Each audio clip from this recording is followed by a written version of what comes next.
कर्षेयम सूर्य प्राजापत्य व्यूहरस्मिन् समूह तेजो यत्ते रूपम कल्याणतमम् तत्ते पश्यामि योऽसावसो पुरुषस्सोऽहमस्मि पुरुषस्सोऽहमस्मि।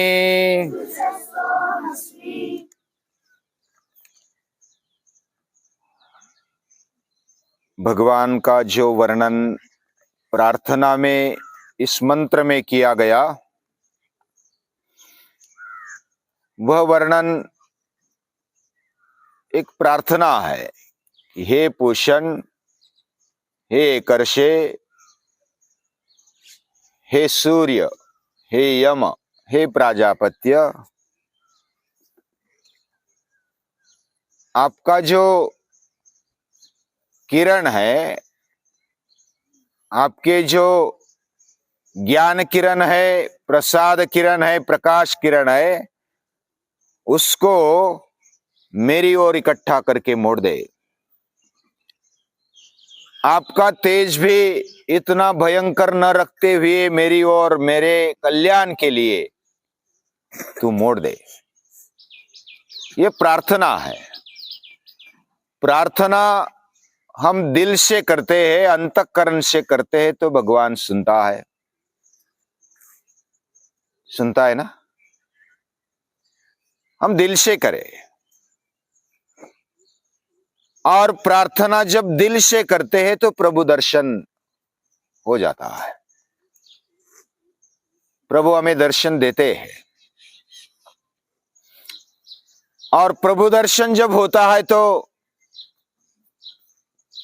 हमारे अंदर जो अनुभूति है, फीलिंग्स है, वह कुछ अलग सी होने लगती है।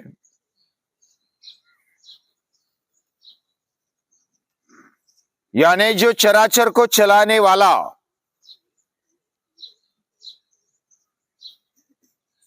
जो भगवान है, जो ईश्वर है, वो मेरे में रहता है।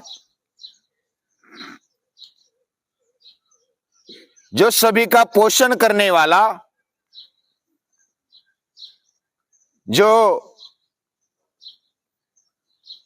सभी का निरीक्षक है, सभी को देखता है, सभी का नियामक है, सभी का प्रवर्तक है, प्रेरणा देता है, और सभी का पालक है, वह मेरे अंदर है, मेरे हृदय में रहता है।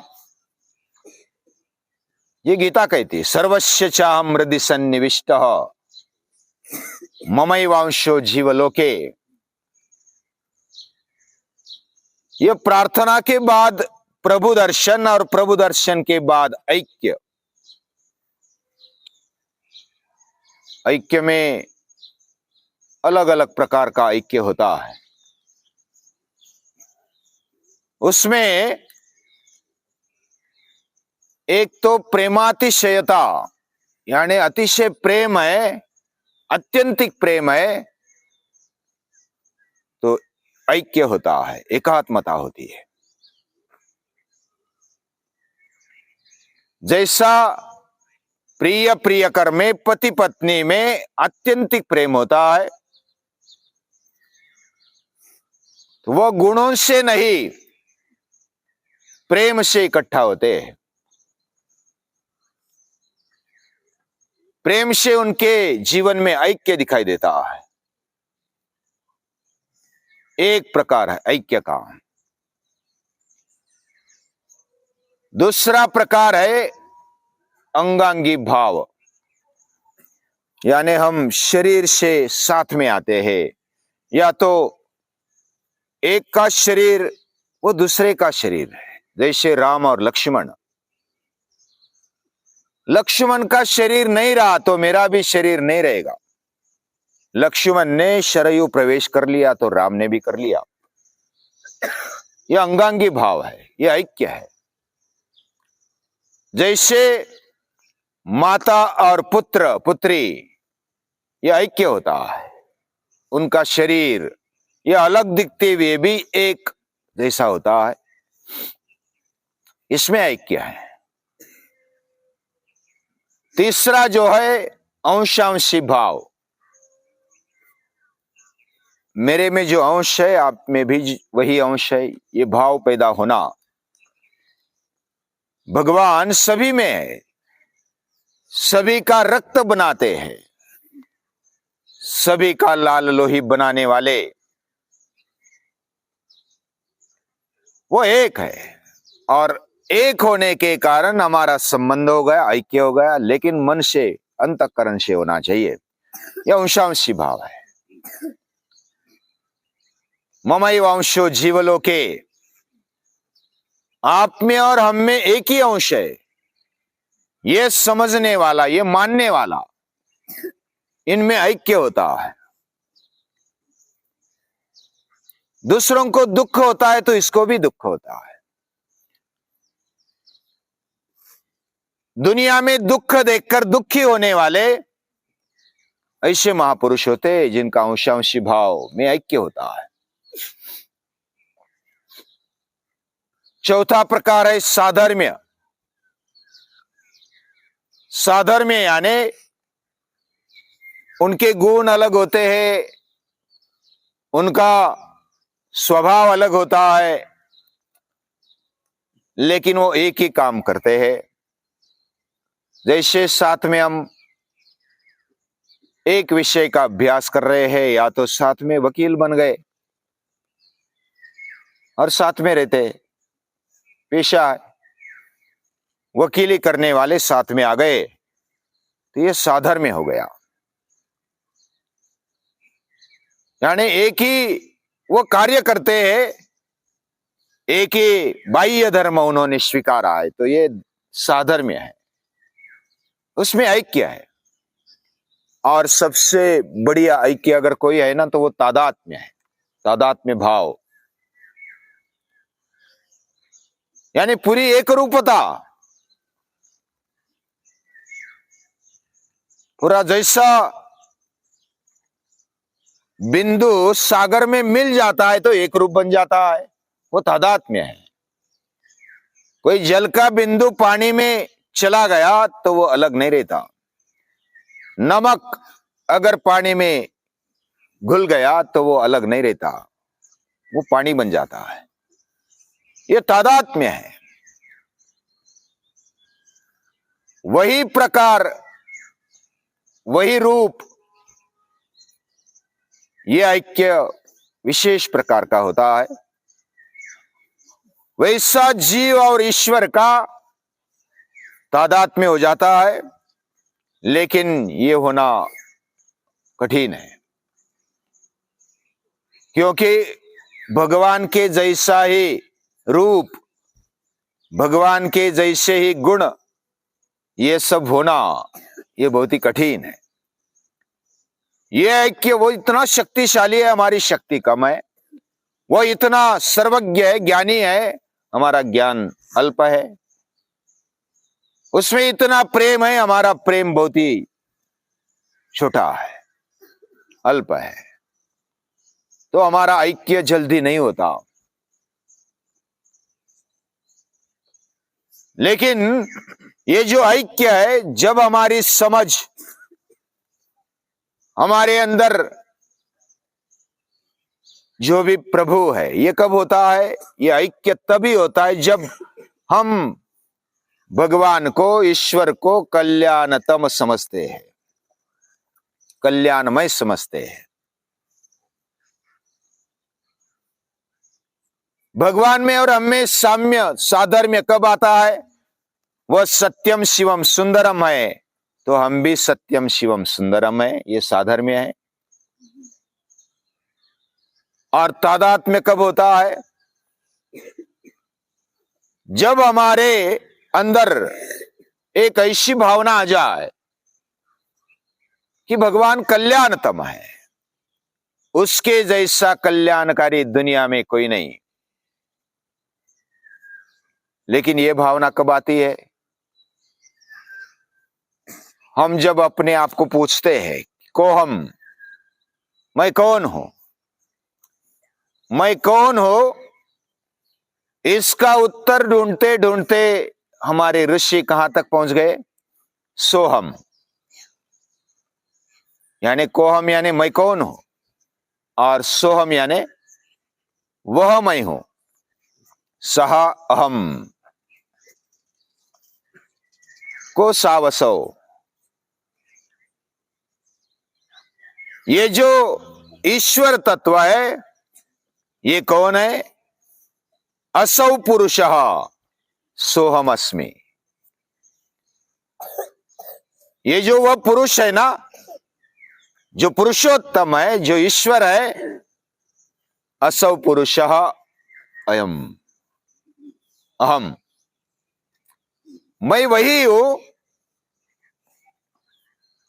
तो सोहम अस्मि। तेजो यत्ते रूपम कल्याणतमम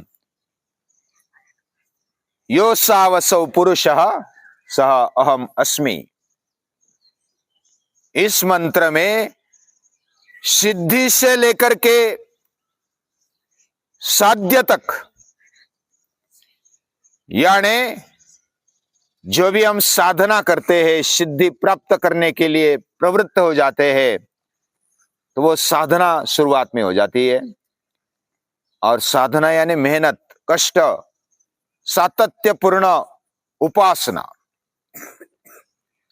ऐसी साधना क्या होनी चाहिए और सिद्धि क्या होती है, यह पूरा इस मंत्र में दिया हुआ है। हमारे ऋषियों ने इकट्ठा साधना से सिद्धि तक इस मंत्र में बताया है।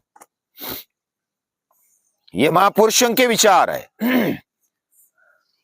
हमारे जीवन में ये पचे नहीं है, या तो समझ में नहीं आते हैं, फिर भी हम उसका विचार करते हैं, क्योंकि ऋषि हमारे पूर्वज है, वो हमारे पिता है, पितामह है, और वो हमारी कल्याण की सोचते हैं।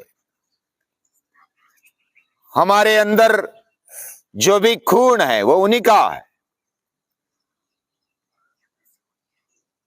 तो हम छोटे हैं, लेकिन उनके अंश है, उनके वंशज है,